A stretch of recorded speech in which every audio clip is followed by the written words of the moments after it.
তুমি তুমি এই নিজেদের অন্তরটাকে অন্ধকারে ভরিয়ে দিয়ে ওই সূর্যকান্তের বুকে প্রেমের আলো জ্বালবে, হ্যাঁ?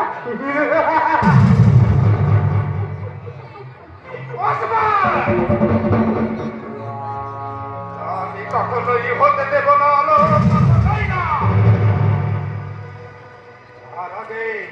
তার আগেই তোমার এই সূর্যকান্তকে আমি আজই খতম করে দেবো। আজই খবর আছে আমরা ওই সূর্যকান্ত চলছে আজ এই পথে আসছে। তাই ভাবছে এই নিত্যহীন এলাকায় যদি অবস্থাটা ফেলে ফেলতে পারে তাহলে রিক্সা বহুত হালকা হয়ে যাবো।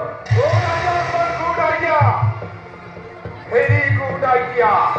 ওই যে সূর্যকান্ত চৌধুরী যেন কোনোভাবে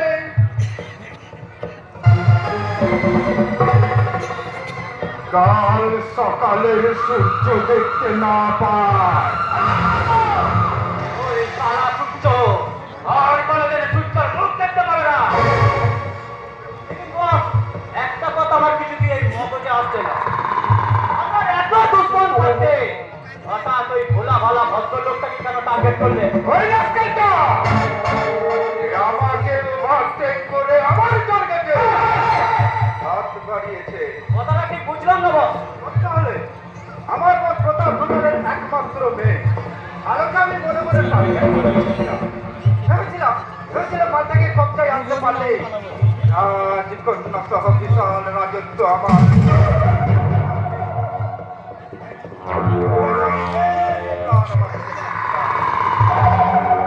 হঠাৎ দেখলাম আলো হঠাৎ আমার ভাবনা গুলোকে এলো একটা আর পিছনে ছুটে চলেছে। সেদিন পার্কে